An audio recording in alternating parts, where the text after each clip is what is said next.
So good afternoon, everyone. Thanks for joining us for our webinar on recycling in campus residence halls. I think we're about to get started here. Please note, just as a few housekeeping items, that we have muted everyone's microphones in order to prevent any background noise. And if you have any questions throughout the session, please just type them in the question field, which you can find on your right-hand toolbar, and we'll be sure to get to them before we wrap up today. So the webinar also is being recorded today, so you will receive an email with a link to this after the session is finished.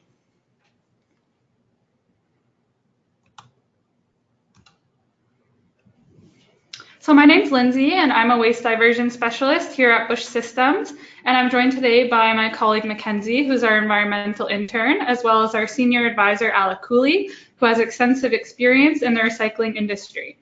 If you're not familiar, here at Busch, we design and manufacture customizable waste and recycling containers.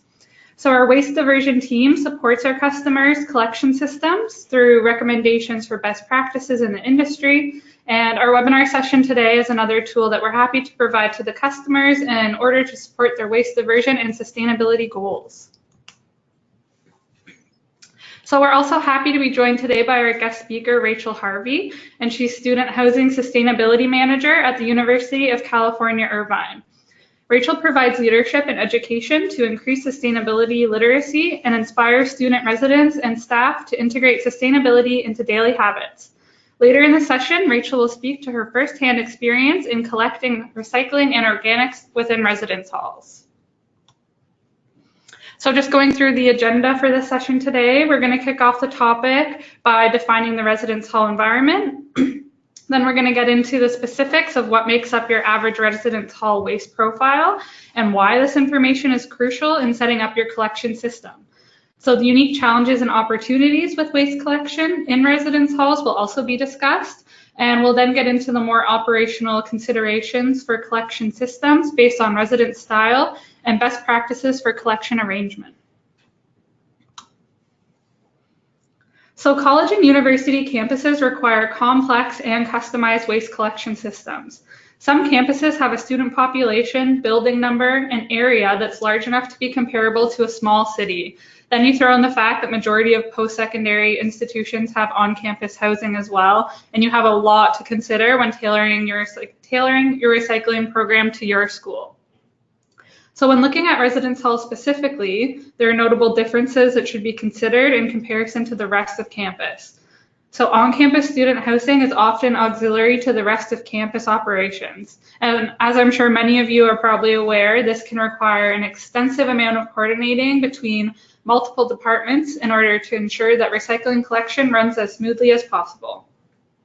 So residence hall waste collection often includes a much wider range of materials when compared to what shows up on the rest of campus, as students are living in the residence halls as opposed to just spending a few hours here and there as they might do for the rest of the buildings on campus.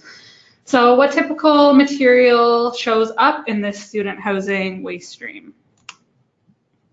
So taking a look at the waste profile, we came up with some approximate breakdowns of a residence hall waste profile, and these numbers are based on averages from reviewing waste audits that were conducted in residence buildings at Appalachian State University, the University of California Davis, Brock University, and McMaster University. So of the total collection in residence halls, we found that approximately 40% is recyclables, 35% is organics, and about 25% trash. So this adds up to approximately 75% of total waste being collected that's actually divertible material, such as the recycling and organic streams. So from these audits, more specifically, the common materials include approximately 30% food waste, 14% is mixed paper, and 11% cardboard, and about 6% plastic number 1 and 2 containers, and then 5% glass containers. So this information here speaks volumes to what streams residence halls should collect, as well as what items are helpful to include on the signage at the bin level. And this can all help to increase your diversion rates. So keep in mind that every location is going to be different, and the materials that you find will vary from these averages. So for this reason, we would highly recommend that you conduct your own waste audits in your residence buildings. and then you can have a more personalized understanding of what materials are generated in your specific school and your specific residence halls.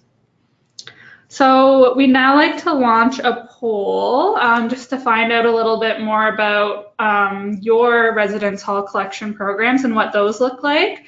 So we'll launch that now, and please just take a minute to indicate what you collect in your residence halls. So the question we're looking at here is, do you collect food organics in your residence halls?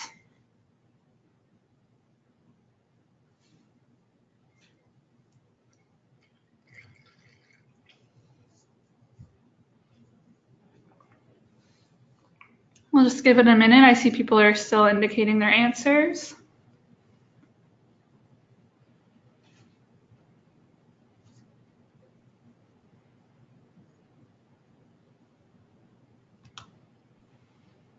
Okay, so the results there look like a lot of people don't have plans to collect the food waste. Some people plan to collect it in the future. And then there's also 21% that actually do have an established program in most areas, and then 19% that are looking at a pilot or preliminary program.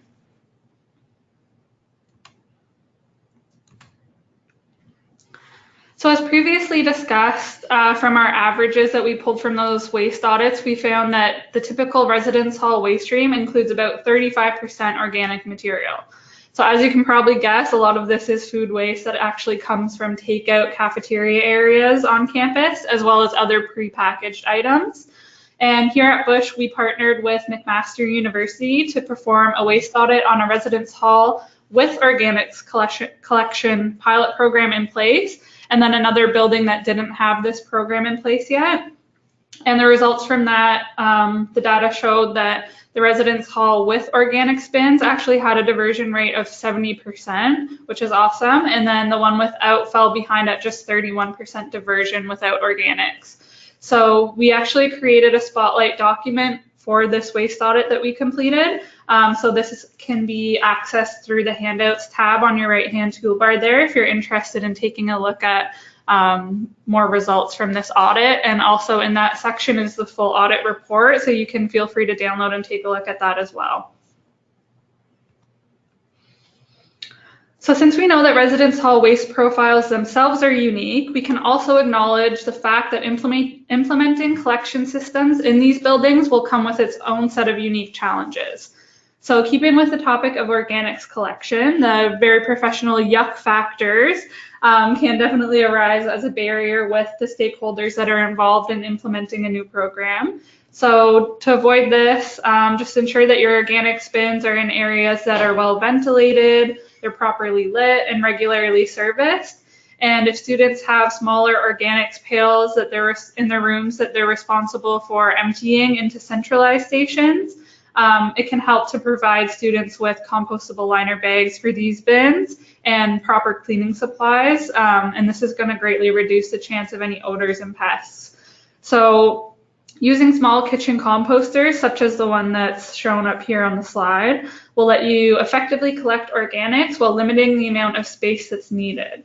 So Busch also offers an option of a carbon filter lid, which is great. So this can actually additionally help to reduce the chance of any odors becoming an issue and keeping those at bay. So it's also best to try and place organics bins in areas where your waste and recycling is actually already collected, so that there's minimal additional effort to the staff that's actually servicing those bins. So for those who have not yet attempted to collect organics in residence halls, we'd like to point out that there's a possible challenge of contamination. So when integrating organics collection, we would suggest to start off with a pilot program in a few locations so that you can effectively gauge and address any challenges that come up on a smaller scale before expanding it campus-wide or to all your residence buildings. And if you do find through this pilot that contamination rates are high, then it's also an option to make the organics program optional for certain students that will care to do it correctly. And although this may limit the amount that you're actually collecting and diverting, it will make what you do collect less contaminated, so your program will be more successful. So given the nature of the residence hall waste stream that we previously discussed and the fact that younger students are generating majority of materials, there's typically more contamination and a corresponding amount of recyclables that are going to be tossed in with the trash as well. So a large amount of waste generation occurs within the living space, and so the volume of waste generated by the students in residence halls is going to be substantial. So this challenge can be addressed by ensuring that streams you offer are tailored to what student residents are generating. So also including effective communication on what materials go where. So you can provide resources to students for how to divert more tricky items, such as clothing, appliances, hazardous materials, or furniture. And an option for this can be through donation or delivering it to the appropriate facility.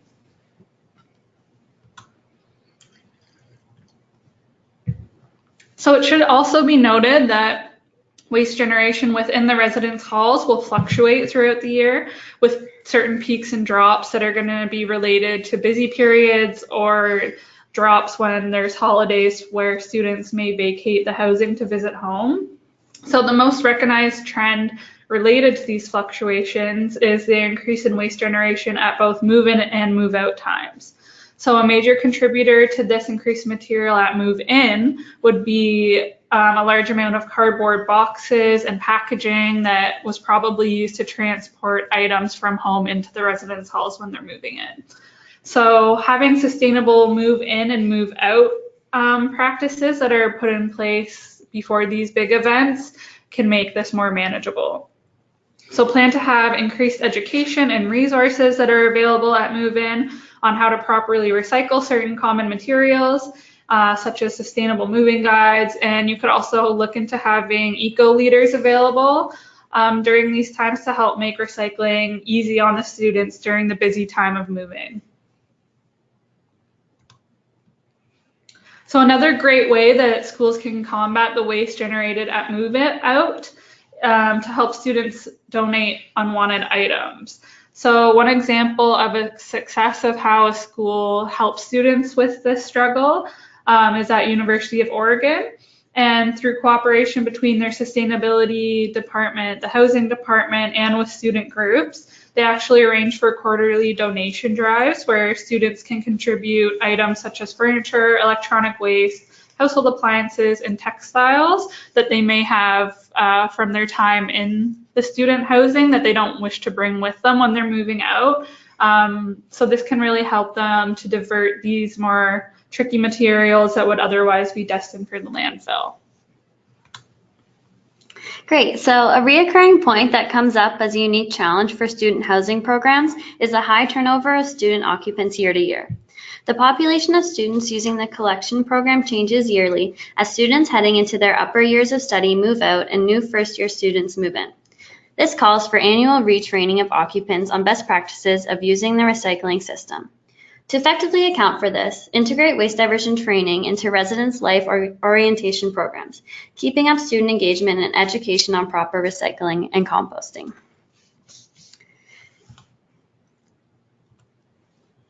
At University of Colorado Boulder, student ambassadors offer door-to-door help on teaching residence hall occupants how to properly divert waste they are generating in their rooms, offering a green home certification as incentive for participating.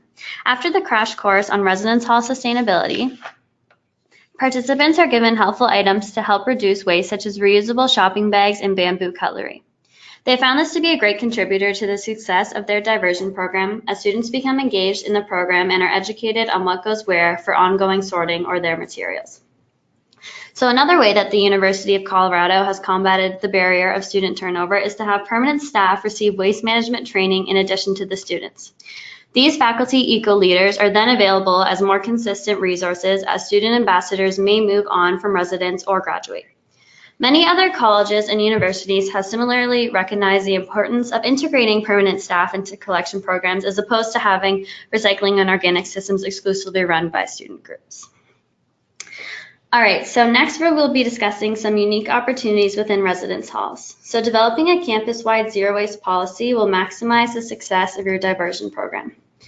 This policy will ensure that waste reduction is acknowledged as a priority campus-wide. So a clear goal throughout campus means the entire school population is on the same page and working together to achieve the same target.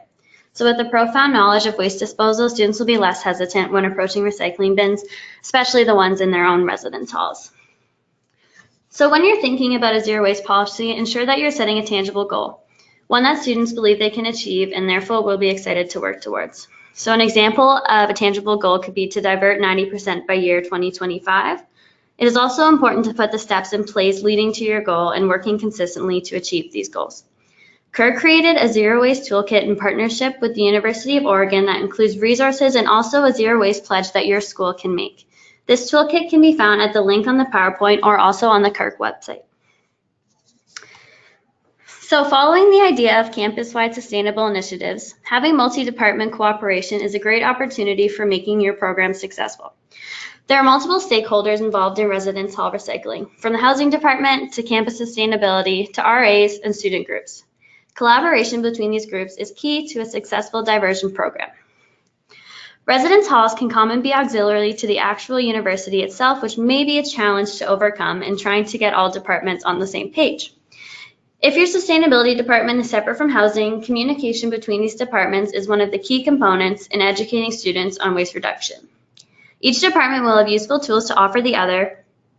Housing has great opportunities for communicating to student occupants, while sustainability, on the other hand, will be able to provide best practices for that communication to the students. The more departments that are on board with making the recycling program successful, the more students in residence halls you will be able to reach.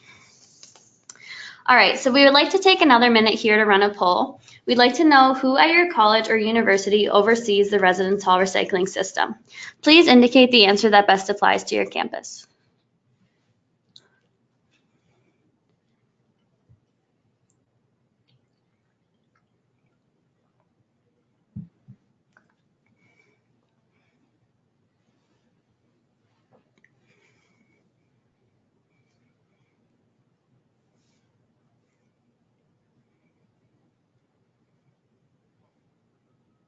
So it looks like we still have some people taking some time to answer here, so we'll leave it up for a couple more seconds.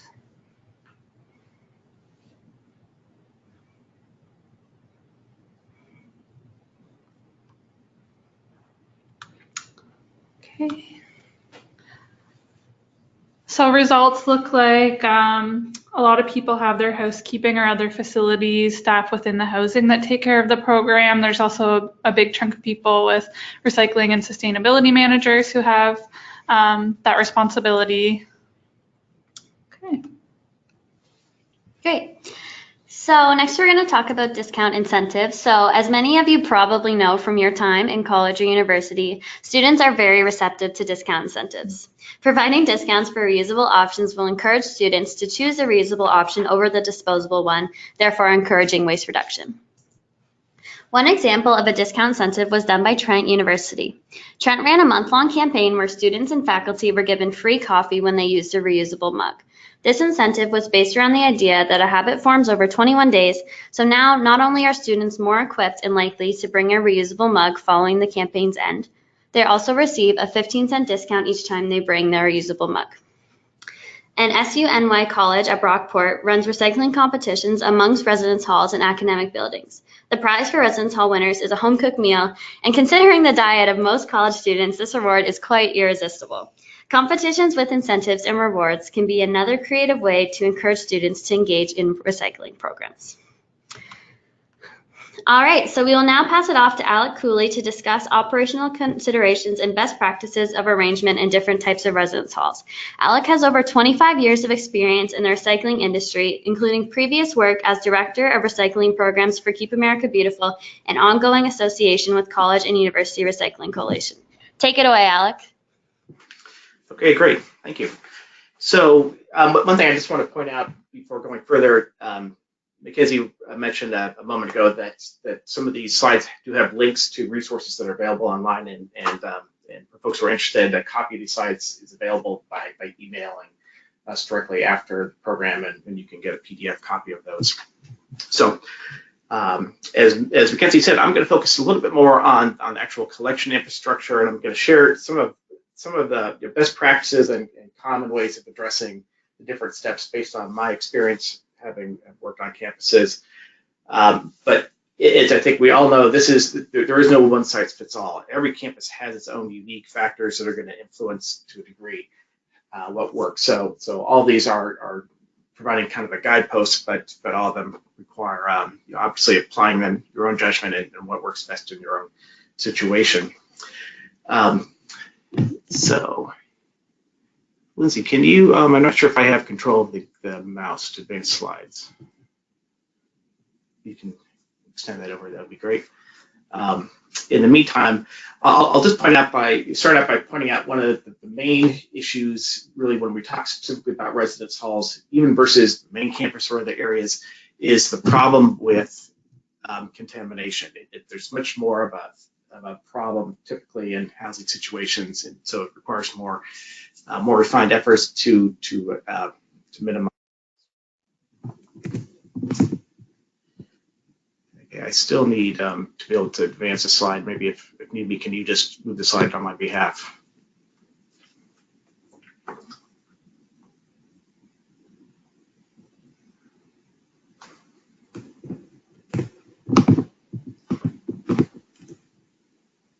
Here we go. Okay, great. So I'm going to start and to start off, talk about the different stages. How does material move in a residence hall situation? And of course, we start for the most part in students' individual rooms.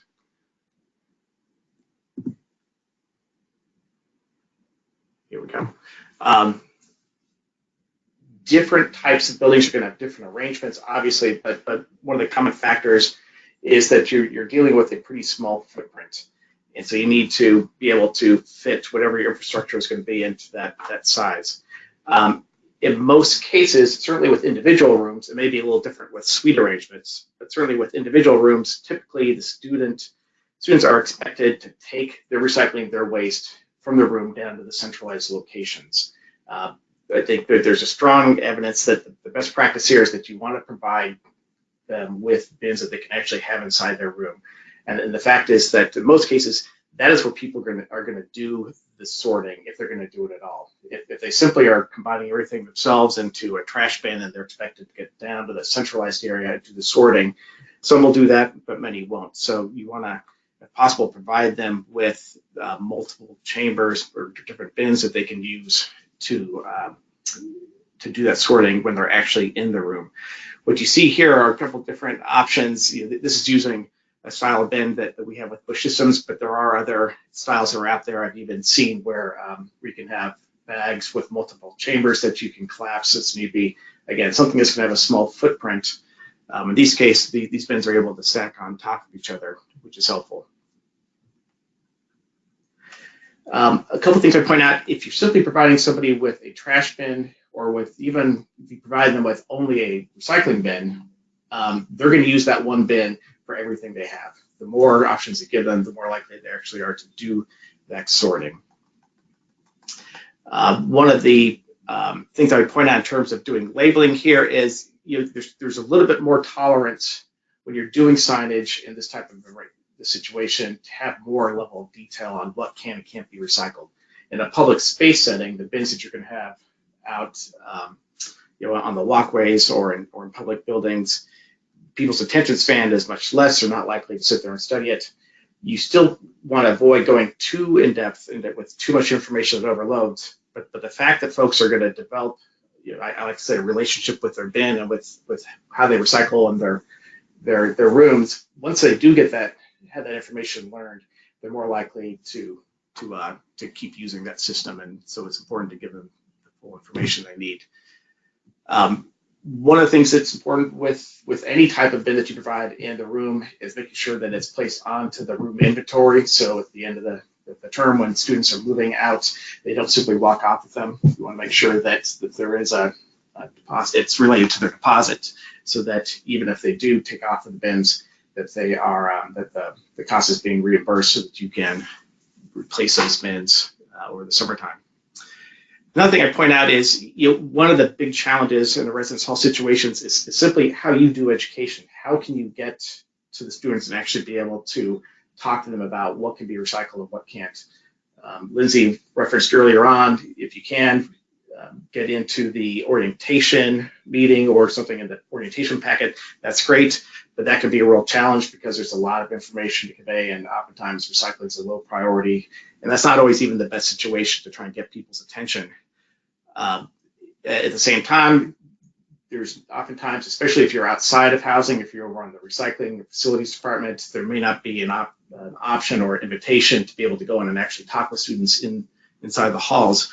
One thing I have seen schools do is have a system where students come and pick up their bins at the beginning of the term, or there's an arrangement where you can go and you can distribute them after students have moved in during that opening week. What that gives you, if that's an option, is the ability to actually have a one-on-one conversation with students. And we know from a lot of evidence that when you can have that one-on-one interaction, it's a little more labor intensive, but it is that opportunity to convey the recycling information more effectively.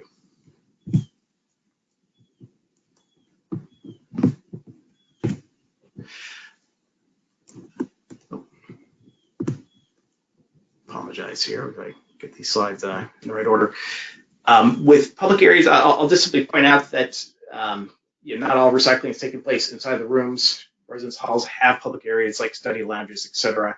And I'll just point out the mantra that convenience is paramount. Wherever people are going to be hanging out and consuming and discarding things, you want to make sure that there are recycling bins there. Don't expect them to carry their cans and bottles back up to the room or to other places. But in this type of situation, the same rules apply as far as the type of bins that you want as you would use in, say, an academic building or other common spaces, something that's a little bit larger. But one of the things you want to be careful about is you don't want to have students get into the habit of taking the recyclables from their rooms down to the common space and simply dumping into these bins. You want them to be taking it to wherever the centralized location is that has greater capacity. So you may want to be careful where you place these smaller bins in public areas so that they're not more convenient necessarily than the centralized locations that you actually want to direct them to.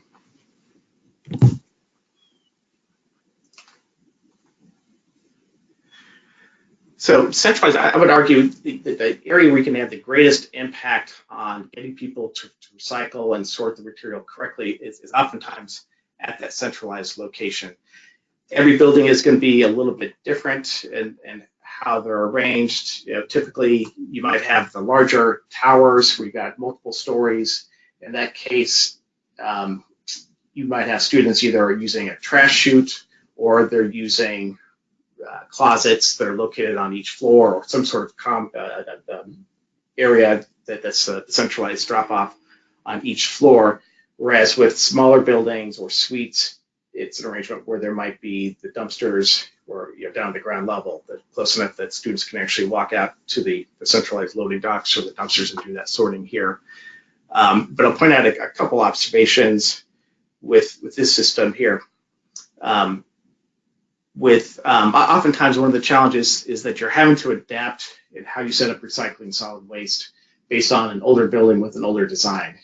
For instance, you might have a tower that has a single chute for trash, but there is nothing there for recycling, and so there's not an opportunity to have an equal convenience. But that's really important. You need to make sure that as convenient as trash is, recycling is going to have the same opportunity. You can't expect people to have an area where they can take trash on every single floor, but then you're simultaneously asking them to walk the recycling down 5 floors to get to that common area. Or you can't have a trash chute that's on one end of the floor, but then they have to walk an extra 100 yards to get to a closet where they can find the recycling bins.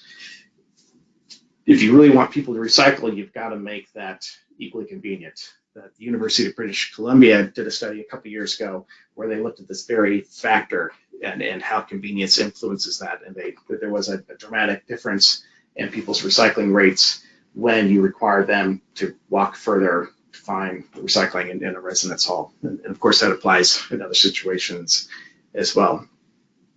So my mantra there is don't settle for just trying to adapt to whatever the situation is. Make sure that you're taking the proactive steps. The recycling becomes just as much of a priority.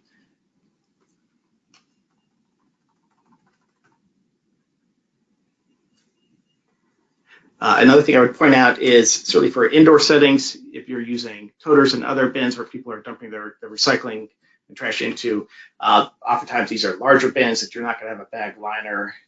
You're simply taking those toters down to the ground floor. It's important to make sure they get cleaned out after each use, especially in indoor locations. They can get pretty nasty after a while.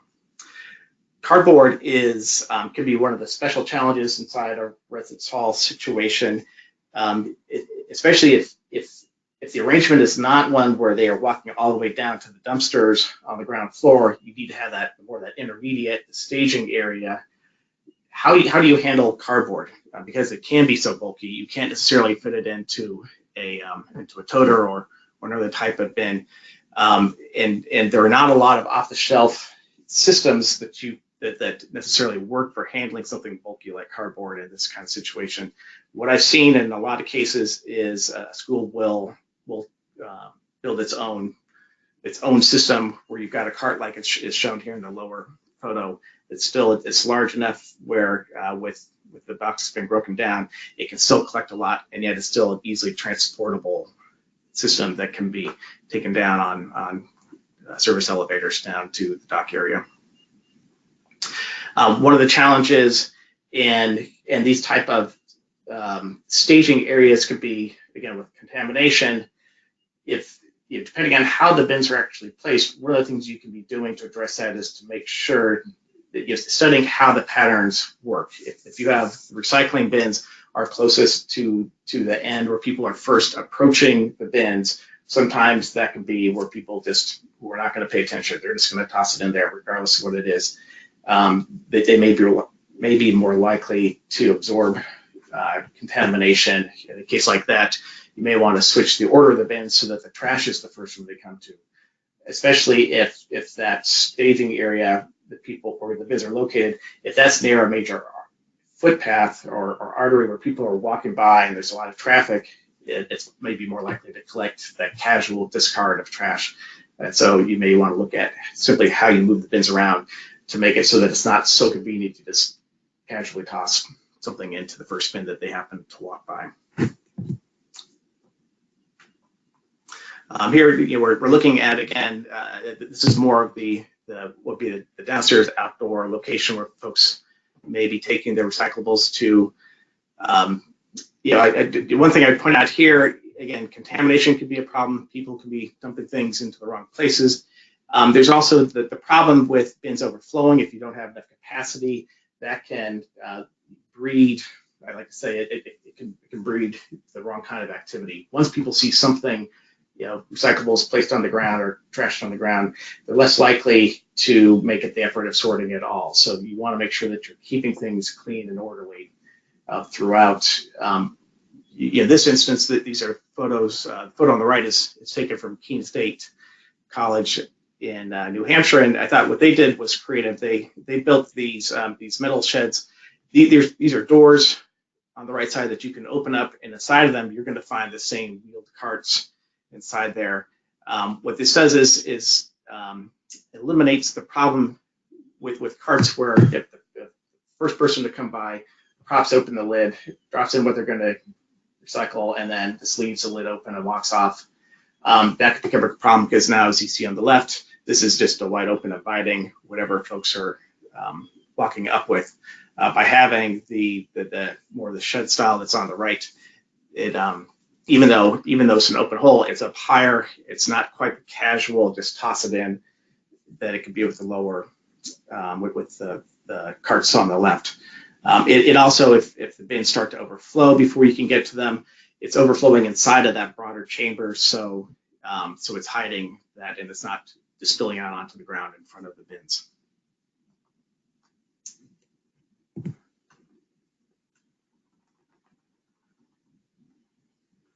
So some other points I would mention, signage is a huge portion, obviously, of how we get folks to do the correct behavior, and there are a couple of best practices that apply to any setting, but in particular for a residence hall. Again, I mentioned earlier that you do have a little bit more flexibility to provide more information than you normally would for a public area bin, but you still need to keep it concise. You still need to keep it as simple as possible while providing the information that truly is necessary. You want to avoid extraneous details. You don't want people to get a PhD in recycling. You want them simply to do the basic sorting of the common materials. There are a couple of things I would point out with the photos you see here. I really like the one that's on the lower left-hand side, where it's a very clear, distinct, you know what the different bins are for. The signs are directly above the respective bin. They're using a color-coded system that's consistent with the bins themselves. The sign is blue, the bin is blue. The compost is green, the compost bin is green, etc. They're also using graphics. In this case, you choose what are the common graphics, the ones most likely to be discarded in that location, and you place those up there. There's different studies been done trying to determine what's more effective. Is it wording? Is it icons? Is it photographs? I think the jury's still out to a degree, but in general, the simpler the terminology, as well as including some type of image, I think is probably the best practice to go for here. The image on the upper right-hand side, this to me starts, just graphically, it gets a little busy, and it can be hard for people to distinguish without having to stop and really focus on it. So I like something that's a little bit cleaner and more of a regimented design, like you should see on the left-hand side. And then with the images on the lower right-hand corner, I would just point out there that I think they're doing a good job with what they're displaying, but they miss that opportunity to have a color-coded signs that match the bins. By having them stacked on top of each other, it looks like they're both above the blue, so which one is for the trash? Having the signs above the respective bins. These are all things that'll help. Contamination and sorting it's an activity that's in the margins. You're always going to get the majority of people who are going to participate well, but every best practice that you can implement is by degrees a little bit more that you're going to get more people doing the right thing when you want them to. And with that, I'm going to pause and hand it back over to Lindsay if you want to talk about the signage promotion we have going. Yeah, so Alec was discussing a little bit about how it can really benefit your diversion rates to have signage that's actually customized to your system. So showing those icons of common materials and having the color coordination in place. So customizing signage to increase diversion rates is actually something that Busch does best. So our in-house graphics team can work with you to design signage to best represent the streams and the common materials that are specific to your program and your residence halls, your school branding, and your desired system color coordination. So we actually have a promotion that's on right now that's exclusively available to college and university customers. And this is where on orders of $2,500 or more, you can actually upgrade to customized signage for free. So if you're interested in this offer, please let us know. You can just let us know through the question field or in the survey after the webinar, and we can connect you with a sales rep to provide you with more information on this. Great. Okay. So I have a couple more slides, and then I'll hand it over to Rachel. But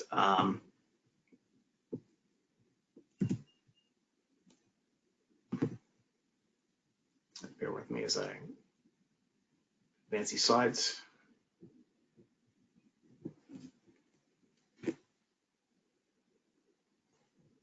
There we go. So just a couple other general best practices I want to point out. Having standardized bins. Again, this applies to any setting, but having standardized bins is really crucial. Having the same color scheme from one location to the next, to the extent that you can standardize messaging that goes on your signs consistent with the rest of campus, is also preferable. I understand in some cases with an auxiliary relationship and you might have different hauling arrangements, you may not have the exact same collection system, but to the extent that you can harmonize this, that's huge. As Lindsay had pointed out earlier, it's really important to be coordinating and really working closely with the main campus to make sure that you have as much consistency as possible with this. Keeping it clean, professional, up to date. I think these are all important points. Dirty bins that look gross, decals that are peeling off. These are all things that tend to turn folks off to recycling. I think it changes sort of the emotional connection to recycling, and it all just kind of starts being viewed and treated as one, same as trash. So the more that you can have like a really distinct, clean, professional-looking system is also important. The photo on the lower right-hand side, this is actually taken from an elementary school, but I use it to point out which you can find in many cases on a campus, which is that you develop an ad hoc system where at different points in time, different bins have been purchased and they have a different look, and that disharmony, again, it shouldn't be a big difference, but this is a margins game, and the more that you can make that look consistent and uniform, the more that's going to help get people to sort correctly. Obviously, you want to take that opportunity to work, get to the students and be able to educate them directly. You don't always have that opportunity. Making sure that you have that relationship with housekeeping, as well as the RAs inside the hall, is huge. They have eyes and ears, and they can also help be the conduits to convey information about how to recycle, just by virtue of the fact that they're interacting with students, student residents, more than you're likely to be able to. And then the final point I'll make here is, as I said at the beginning, there is no one size fits all. Every system is a little bit different. There's nuances. Making sure that you're just monitoring, you're really studying your system. When you see contamination in a given location, note where that is. Look for what are the common contaminants. That can all influence and shape how you do further outreach, how you need to adjust your program. Don't simply set out the program and decide it's working or it doesn't, and accept that. Make sure that you're working to evolve the program over time. And then finally, with this webinar, we're not taking a deep dive into move in or move out, but I did want to touch for a moment just on move in, because it is such a significant event. At the beginning, when everybody is arriving on campus, as anybody has ever lived through it, there is a huge volume of cardboard, especially, that shows up. And what I want to point out is that this is the opportunity to help set the tone for the rest of the semester. You're training folks as they move on to campus, and you want to make sure that they're getting into the system. So I encourage just making sure you've got a regimented, well-defined program, and that you're keeping it from the very beginning, rather than allowing chaos to develop outside the bins. As you see in the upper left-hand corner, take the effort to have volunteers out there. Set aside special areas, as you see in the lower right-hand corner, where people can toss their cardboard, encourage them to flatten it. These are all things that help you to set the tone from the very beginning. And I'd also point out, I know that it can be very labor intensive having lots of volunteers out there, but if you're going to do it for any point in the year, the very beginning is the time to do that, because again, it's another opportunity to directly interface and directly be able to tell incoming students, this is how we do the system, and answer those questions, and that will pay dividends off as the rest of the semester and our term continues. And with that, I'm done, and I will hand it over to Rachel, who can tell us about how they're doing things at UC Irvine. Thank you. I am here. I hope you can hear me okay out there, internet. Thanks so much to Busch for asking me to join this conversation and to offer insights on providing composting or organics in the residence halls. Let me see if I can move the slides. Yep. Okay. So I totally empathize with all of the challenges and best practices that you just highlighted, the yuck factor, the cardboard, and getting buy-in from housekeeping staff. Make friends with housekeeping, that sounds so simple, but in actuality it's not. So I hope that you all can learn a bit from our journey at UCI. Pictured here is one of those ways we do make waste visible. This is one of our quarterly waste audits in a first-year residence complex. We bring all of the trash from one single day out for residents to see, touch, smell, ask questions. And if you can see, far over on the right is our tiny pile of compost. of organic collection from one day. The students in this complex have a dining commons, so it's not representative of all of their food for the day, but it does show the challenge. So here's my, here's my contact info. This is my 4th year working at UCI for the Housing Department, which is an auxiliary of Student Affairs.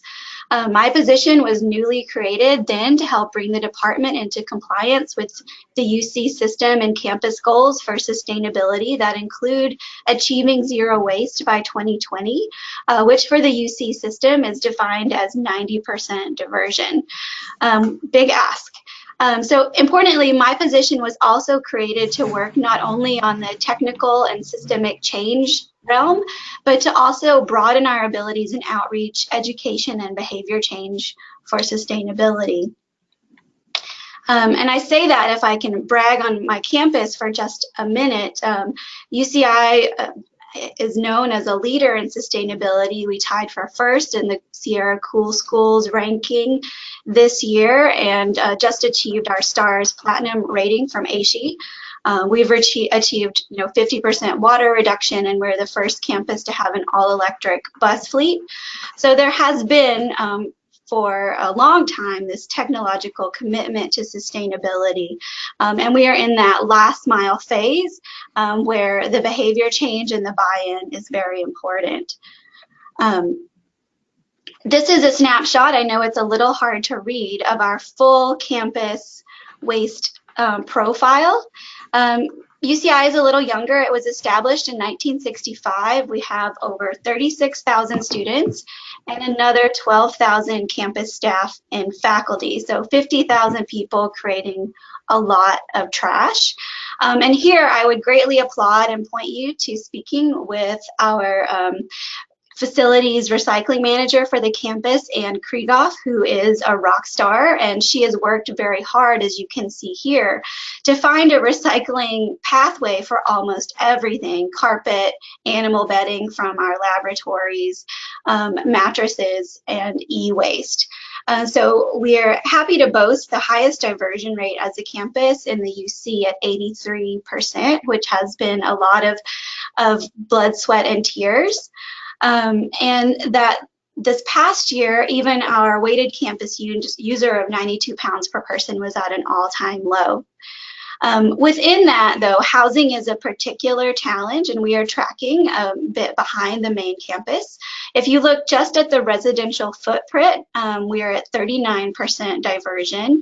And if you bring in our green waste and mattress recycling, we're closer to 55% diversion rate as a department. Our campus focuses on 3 primary waste streams that are visible to campus users. And we're working on that consistent signage as a best practice, as you see the images here. 16% of our campus is international students. So there was a thought also that the pictures would assist, but there is still that challenge of cultural and linguistic translation that we're working on. We additionally host 17 permanent Goodwill bins year-round in our housing communities and have a robust move-out donation drive. And I'm sorry, I keep hitting it twice. Our food program began in 2010, starting in the dining halls. Pictured here, our dining does have a group of paid staff called Green Captains. And here, once a quarter, they have a Weigh the Waste event where everyone brings their plate and they take the average for the day. They also have a robust back of house composting setup and are constantly looking ways to reduce and divert food waste. We have a basic needs hub on campus with a food pantry where extra food from events can go. So currently our 2 main residential dining commons are tracking at over 90% waste diversion. And those are located in housing communities for our first-year students. To focus specifically on housing, we have a large department and maybe a unique department. I know they're set up differently all across the nation. We have 6 unique residential communities and a central housing office. So of those, we have, in those, we have 9,000 residents aged 1 to 99, given that we are increasingly building on and serving for graduate and family housing. Right now, I think we have about 400 children living in our apartments. So 3.5 of these communities are just for undergraduate. 2 of those, the largest 2, are for first-year students who have guaranteed status. They have small kitchens and they're suite-style dormitories. And again, those communities feature a dining commons. Both of our first-year communities feature or will soon feature high-rise towers with trash chutes, which is another issue altogether. Our third undergraduate community is a theme hall style with larger kitchens, few students on meal plans, so more cooking happening. And then we have 3 apartment style complex with occupancy depending on status, student status and family size, and a lot more cooking happening there.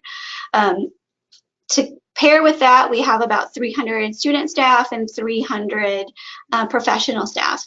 Many of our professional staff are Spanish speaking or prefer Spanish as their first language. If you want to learn more about our accomplishments, I would point you to our webpage. We have this beautiful annual report that just came out that tells more about our infrastructure changes to grounds and buildings operation. And we're working very much as a department to support green businesses and procurement practices that match our values. What I love about our department is that I get to do sustainability work that is equity informed and inclusive. We're always thinking not only about the environmental aspects of our work, but equally so the economic and social pieces. And we work very hard to try to make our work meet the staff and residents where they are and connect to their life experiences. And I'll come back and say a bit more about that ahead when I talk about training and outreach.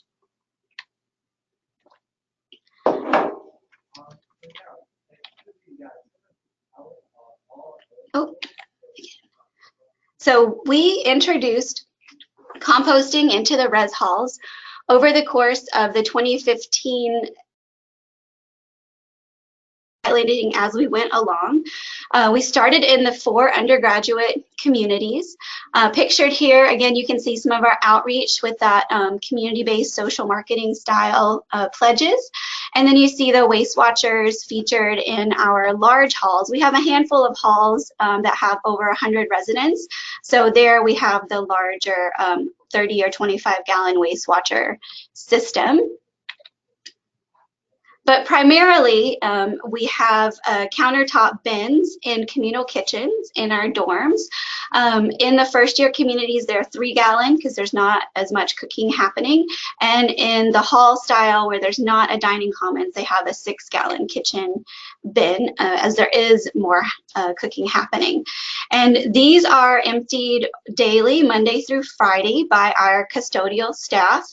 They're lined with a compostable liner.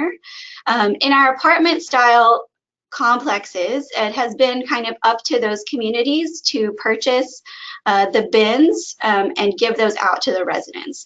And that has increased over the last 2 years, and I'll show you later that's resulted in a dramatic increase. Our graduate students are, very much a different place in life than our undergraduates, and they've been very invested in this. And when students advocate for more infrastructure, it happens faster than when I advocate for it. So also in our apartment styles, we feature these bag stations, kind of like doggy poop bag stations, but they can come up and get a new bag for their liner in their kitchen, and try to do some education to get folks to, when they have big parties or, there's lots of pizza parties happening, walking those out and providing maps to the toters or food dumpsters that are located in central locations. There's not one at every single hall. In each location, there have been different challenges.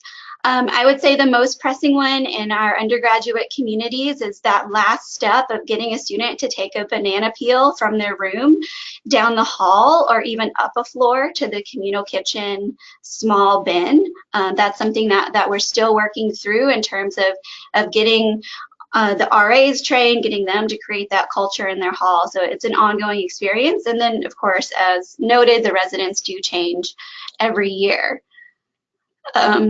Another problem I would say we have encountered is that we are a university that is constantly growing. In 2017, one community added 1,000 beds. Next year, we're adding another 500 beds in another first-year community. So it's important for me to get in there and get buy-in and get information out there about how are we going to build the waste infrastructure for this hall before it opens, knowing that they're facing a number of other staff challenges and adjustments. We also have students, student staff and interns often doing focus group and some psychosocial feedback about the infrastructure in their hall, and students feedback about the presence of flies or things like that. So can share more of that if you have questions. One quick thing, our food waste is going to an anaerobic digester nearby, and they're capturing the methane to create energy. So that's one of the cool things, one of the cool ways that students engage and are excited about seeing the impact of their behavior. To piggyback on what was just said previously, we're working really hard on creating that consistency in signage and color coding. We're even trying to do that with the use of the liners and trying to get the communities to use green liners for compost bins. One challenge that I would say there is that you may have noted is that compostable bags currently are very pricey. They can be up to $1 each. So we're currently just using plastic bags to collect our food waste in the larger bins. But as you know, sometimes if these bags are being passed from floor to floor to person to golf cart before they get to a final destination, this really helps in making sure that they get put in the correct final dumpster. And then the dumpsters themselves are also color coded in those central locations. So I want to talk a little bit about staff training engagement and student engagement. We've made a lot of efforts to expand our impact by focusing the education from the top down and focusing on behavior change with our diverse staff, professional staff. So I and my students provide an annual training for pro staff of all levels, as custodial level to our executive directors. When I first started in 2015-16, we even had monthly challenges around sustainability as well as monthly field trips. And pictured here, we took staff to visit the actual composting and recycling MRF so they could see firsthand where their trash goes. My student staff does a lot of this training. Number one, that's connecting the custodial staff to their clients. And also, most of my students also speak Spanish. So it's connecting them to folks that they resonate with. I would say along those lines, not only our staff, but increasingly our student population at UCI are first-generation college attendees, increasingly Latinx communities. And we, like many campuses, know that our students report, at least 1/3 of students report facing food or housing insecurity. So it has become increasingly importantly that we critically look at our environmental messaging to meet people where they are and connect to their lived experiences.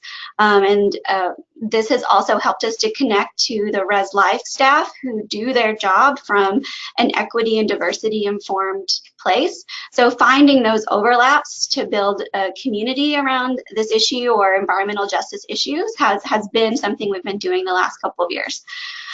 So one tool we use for that is something called the Cal Enviro Screen. If you're in California, maybe there's one for your state. It's like an EPA created map that helps people to see pollution and health issues in their own community.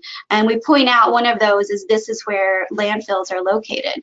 This is where your trash is going. So that's been one new tactic that we've tried this year in the current political climate. I would add, we have an open source Google Drive that you're all welcome to check out. It's an ever evolving work in progress, and we're always updating with new ways of outreach. But we make sure that all of the materials we create are freely available to all RAs to take and use on their own, and so that they could do the outreach in their hall if our staff is not available. But we do have a dedicated student staff and volunteer team called Earth Reps who make our waste audits happen. So each year, I average about 10 student paid staff, and then we recruit about 20, ideally first-year residents to join our Earth Reps program, and they all become ambassadors in their halls. And we try to give them the tools as change makers to see how they have incredible power to directly and daily influence their peers, to extend the culture into their halls, to have those conversations. So when our RAs have programs, that there's a hall rep who says, hey, RA, remember to bring the compost bin out for this event, and I'll help people see where food goes after our event. So not necessarily creating more programming or more responsibility, because the RAs have a lot of responsibilities, but finding a way to complement what they're already doing and providing that reminder and that buy-in from a resident who is just a volunteer. And we also pair this often with fun activities. We have our blender bike there, which is a great way to talk about fruit and food waste. Compost, we'll do upcycling with t-shirt bags or make your own toothpaste. Or right now what's really hot is metal boba straws. So giving residents a takeaway reminder of their community. Definitely a follower of the Doug McKenzie Moore School of Community-Based Social Marketing, which I encourage you to do a training in, which combines that data from social psychology about behavior with marketing savvy. In the last 2 years, we've also provided a bulletin board kit. Oh yeah, we also have anteaters everywhere. And we have provided this bulletin board kit to all of the RAs to set up in their halls and move in. This year we're going to be working, we have a student parent orientation that happens all summer, so we're going to be working to provide that outreach there as well to set the groundwork for move-in. I think my last, one other thing we've really been working on is setting that example. The residents change over every year, but you have an opportunity with staff to create some lasting behaviors.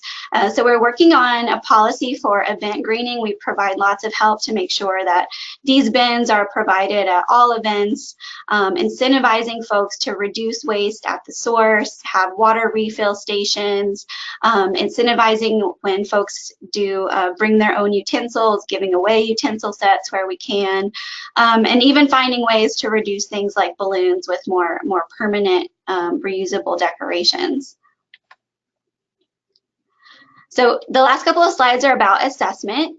Again, we do these assessments quarterly, and at least once a year we leave all the trash out there for a couple of hours and have outreach booths around so that folks can see the day's results. I just got these numbers last week in preparation for this, and I was astounded, kind of unbelievingly, at our improvement in the composting in the last year. On the left and the right, the highest columns there are some of our upperclassmen and graduate and family housing. As you know, these are often done by eyeballing weight of the toters. It's not actual amounts, but it gives you an insight into, as we increased the amount of countertop bins going directly to resident and apartments, we had to continue to increase the number of centrally located toters in the community, and the buy-in continued after that. So in some of our apartments, I will say that those countertop bins belong to the resident, and they may leave when the resident leaves. In other communities, they are on the checklist for the room. So it really depends on the community here. And you can see on the right that composting has jumped up to 6% of our waste stream when we include our green waste and other donation recycling. Interestingly, and I haven't put my finger on why, we did jump several tons in waste production in the last calendar year, even though we did not have an increase in residents. So I've got some digging to do there. But excitingly, as compared to the other chart, composting has jumped up to 8%. I also do a lot of assessment of our student learning outcomes and data with students. So we build on something from the ACPA, these Housing Sustainability Learning Outcomes that we test, and we test the first 4 at all of our programs with pre and post surveys. So I can speak more about that if folks have questions. I'm going to move on though to looking here. We do a robust move-in survey. We get about 1,700 students to tell us what they're interested in, and we're tracking pre-move-in and post-move-out attitudes and behavior around compost and recycling and other habits. And these are some of the feedback, and this is a word cloud of the most common words. So I think it's interesting to note that this generation, they're really excited and interested in how they can help, and they really want that data on how their individual actions and collective actions make an impact. So that has informed the work that we do and the outreach that we provide. And so if you can do this, this is great. I mean, this is self-reported data, but we see here move in versus move out in 2016, that 44% of residents are marking themselves as now knowledgeable on composting, a 26% increase from move in, and 74% recycling daily. I'll just finish up by rephrasing a few of our challenges and what we've learned.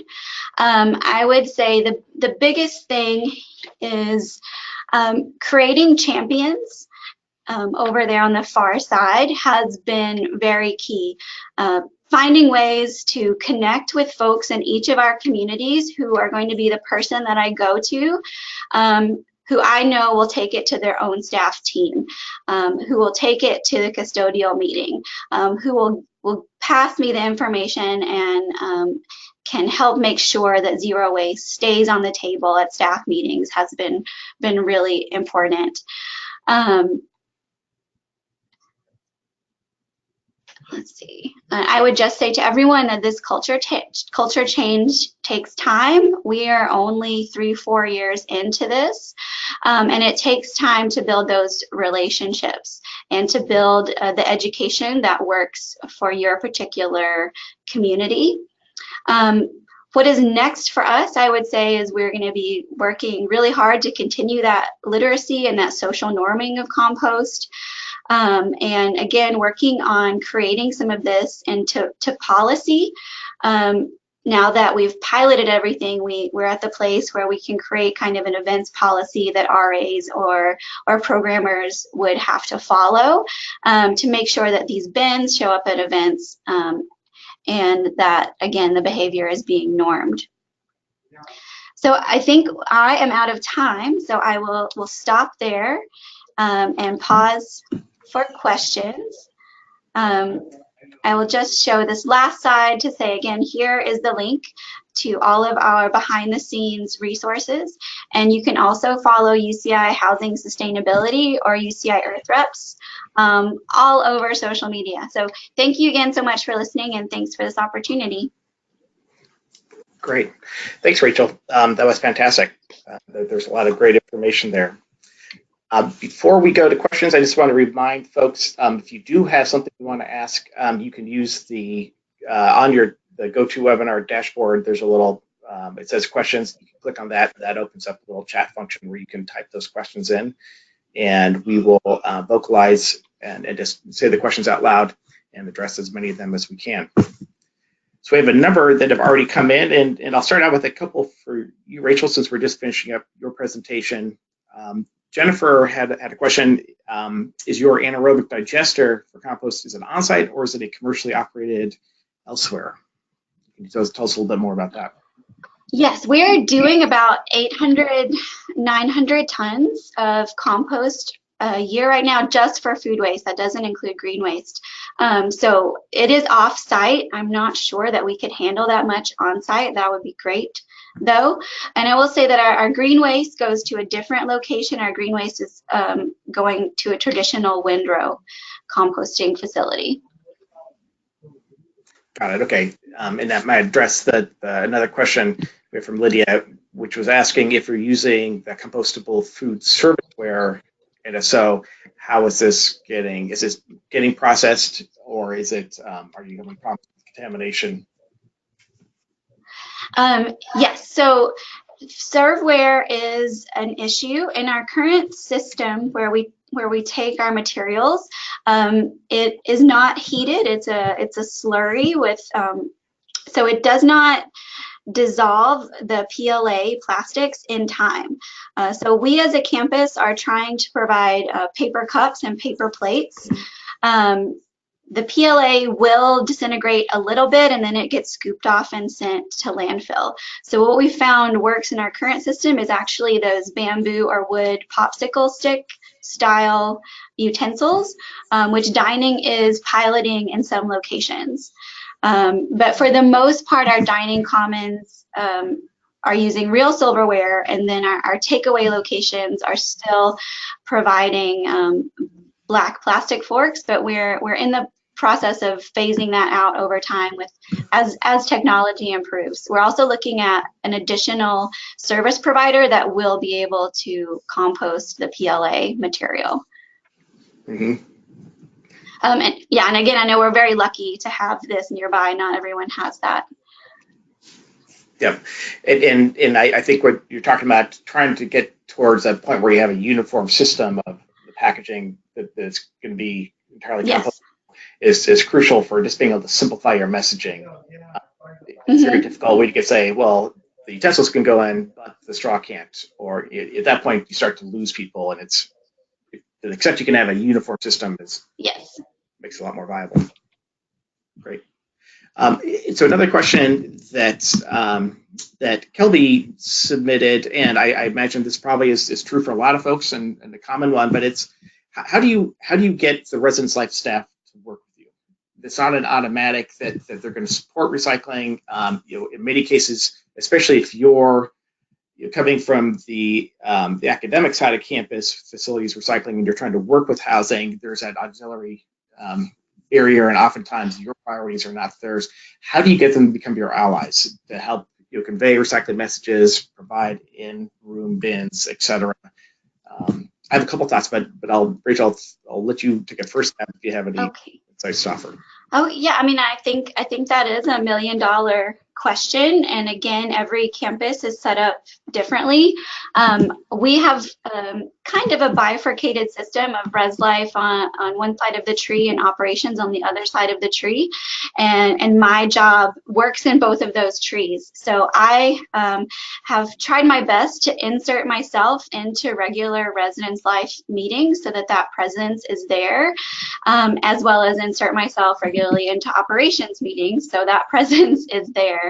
And what that has meant is kind of a stakeholder engagement model of working for me, where I regularly am visiting our 6 campuses, 6 on-campus res communities, and building those relationships.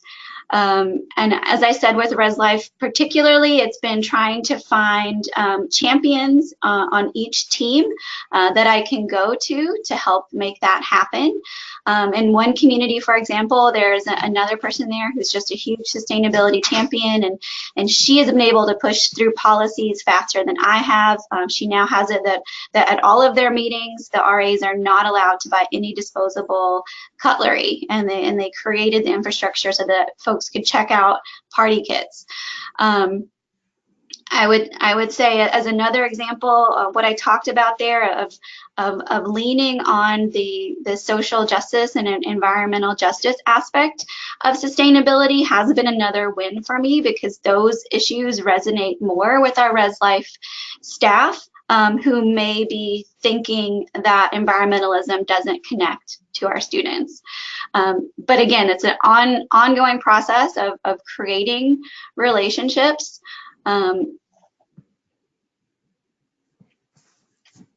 Great. Yeah, I think for mine, I would echo that, the exact point you're making. This is true with any type of relationships across the university. It's a long-term game. How do you build that trust and get folks with control over different areas to appreciate the value of why you have a recycling program and what that does to help them achieve their goals, and that's not something done overnight. It's about building those relationships. The other thing I would add to that is it is one of the the one true gems about working on a college campus is that you have a constituency there who the university is set to serve, and that is the students. And universities are incredibly reactive to what they hear from students over time. So, if there's a residence life club or council, something where there's students have a voice and they can voice that, getting them to carry that message of we want recycling, we want this to be an effective program, that helps to open doors and get to yes much faster than a staff person who's in a different area might. So that's definitely an opportunity to look into. Great. A couple other questions that have come in. Here's one. But one of the main issues, this is from, I think it's Priyanka, is asking one of the main issues that they have is that they've experienced is contamination in high traffic zones near the main entrance and exits of buildings, lobby areas. Are there any suggestions for types of bins that can be effective in such spaces, or no bins at all? And I start off answering that definitely looking at the actual location. I've made reference to this earlier, but evaluating, does it make sense to automatically have a bin in that location, or is there a place even where you can move it 5 feet over so that it's outside of the direct foot traffic? Somebody who's going to casually just toss something without paying attention, oftentimes they're not going to walk 2 feet out of the way. They're just going to keep going past. And so that would be the first step, is looking to move it to a different location. The other thing I would cite would just be some of the best practices that apply for recycling in general. Things like having the restrictive lid.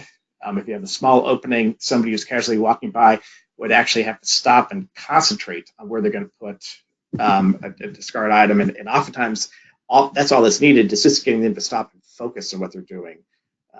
So your restrictive lids, having the color schemes so that it's immediately obvious what is recycling, what is trash, etc. It's another important element to that.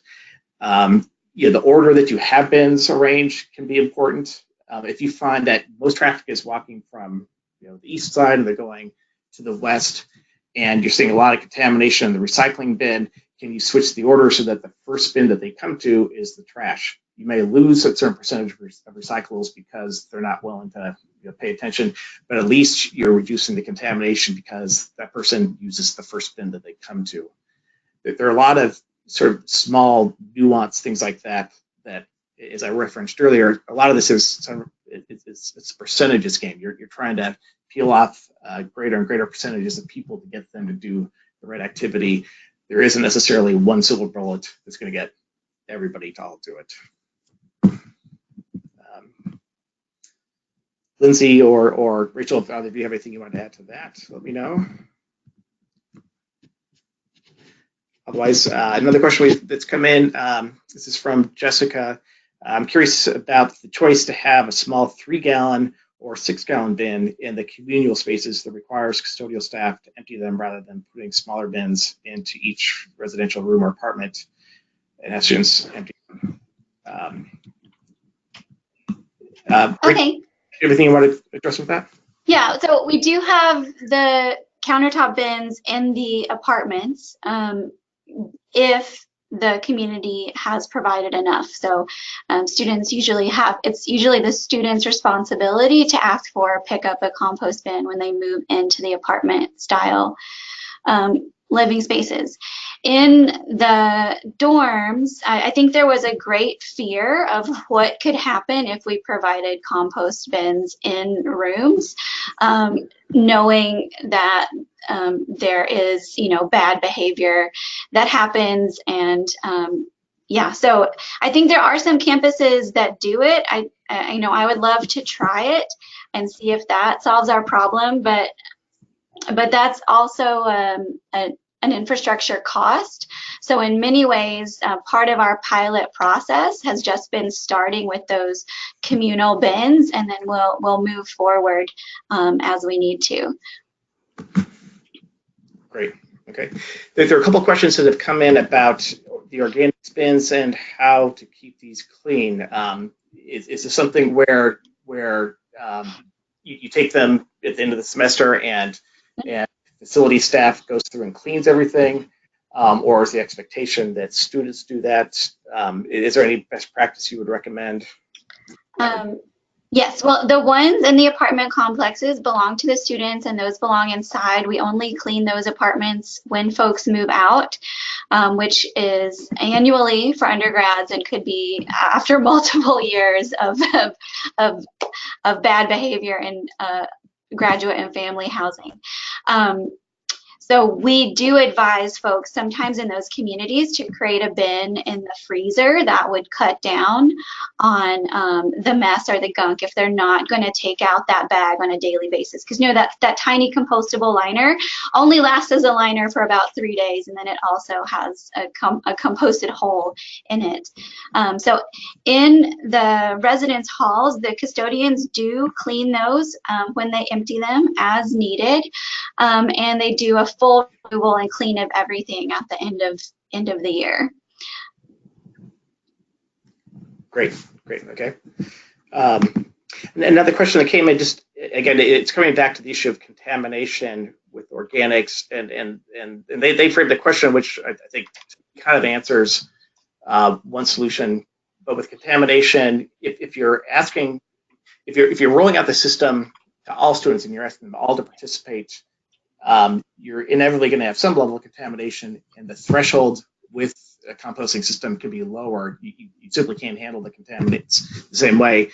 But one way of addressing that is, if it really gets to sort of a critical mass where it's just the program can't function, is to step back and offer that as making an opt-in rather than encouraging everybody to participate, making the centralized bins real convenient. You might make it a system where people have to request special bins, and in that case, you probably want to move the centralized bins away from where the rest of recycling and trash are, and put them in a slightly less convenient spot, with the knowledge that the people who care and are going to make an effort and who have opted in to getting the personal bin have to go to that location.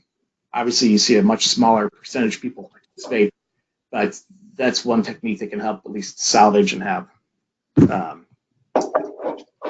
be able to function on some level.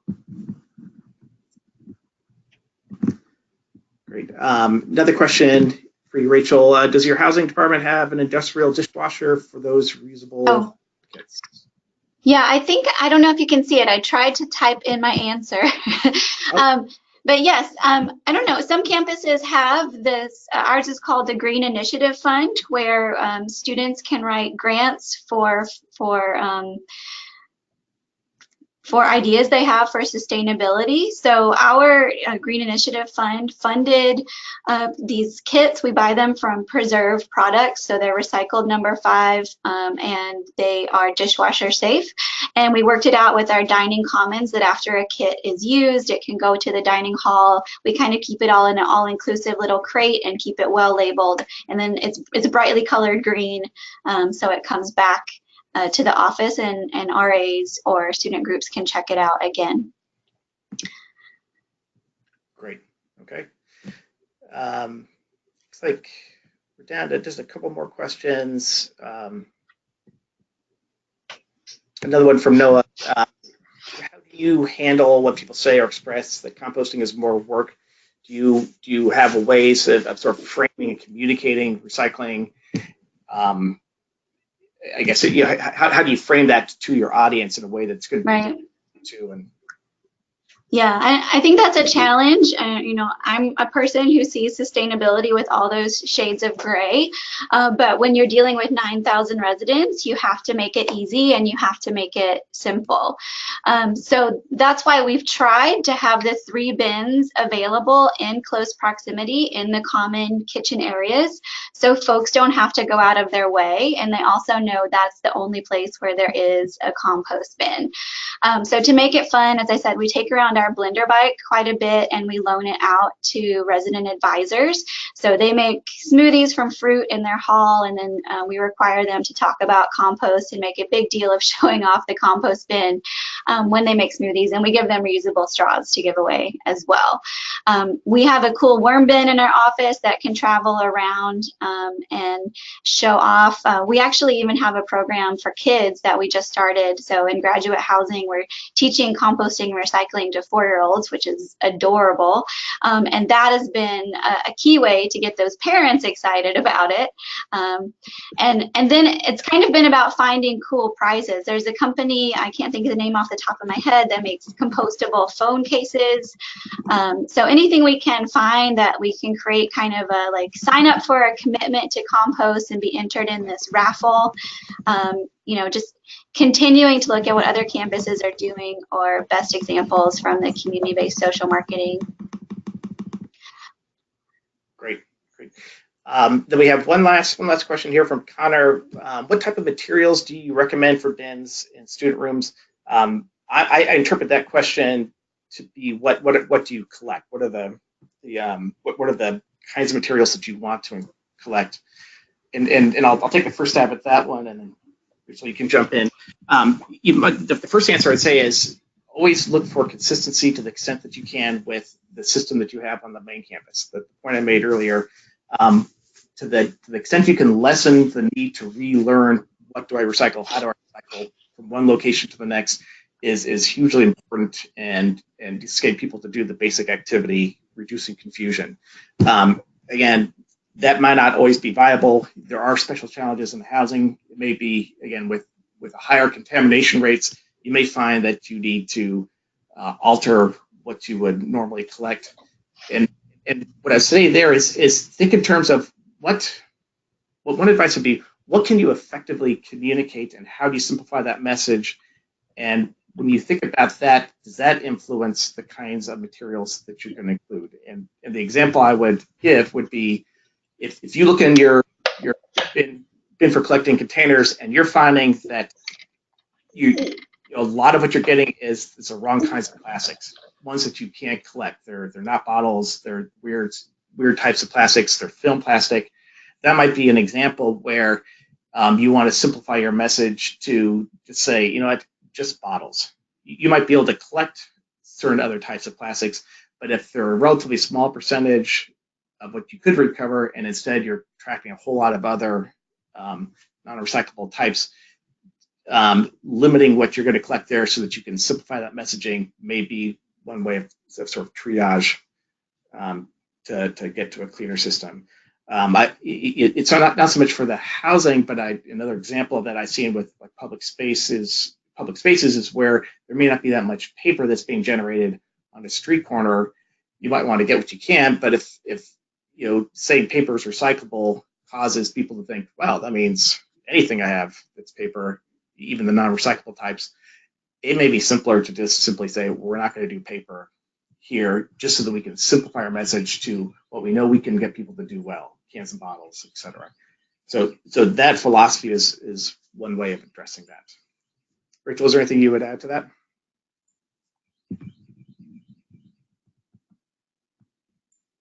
Okay. Good. If you had anything to add, Rachel, it looks like you're muted at the moment. Oh, sorry, I was muted. Yeah, so I'd say before I started here, there was a move to make our recycling stream one commingled stream. So there's only one blue bin and only one set of signage. Something I didn't see in your presentation, but I know bin system or the side saddle system where you have like a regular 6-gallon recycling bin, and then you have maybe a 1-gallon landfill bin that just hooks onto the side. And we have one community that has been piloting those in residents' rooms to help us visualize like almost everything can go in your recycling bin and only these few little things go in your landfill bin. And we've seen some improvement in that community as that has become visualized. So that's one other thing to try. I think that also works really well in offices. You'll get some pushback at first because people want to put all of their lunch food somewhere, and they may have to walk to a central kitchen to get rid of their lunch food, but does work overall to improve diversion. Great, good. Well, we're getting to the end of our time. Lindsay or Mackenzie, let me know if there's anything else you want to jump on just to close out the program. Yeah, no, I think we're about ready to wrap it up. Okay. All right. We would like to thank all attendees and our speakers for joining us today, and we hope that you found this information valuable. Once again, a reminder that the webinar was recorded, and a link to this will be shared with you shortly. And please feel free to pass this content along to anyone you think may be interested. If you have any further questions or would like to further discuss implementing or improving a collection system at your school, please don't hesitate to reach out using the contact information up on the screen now. Have a great day, everyone.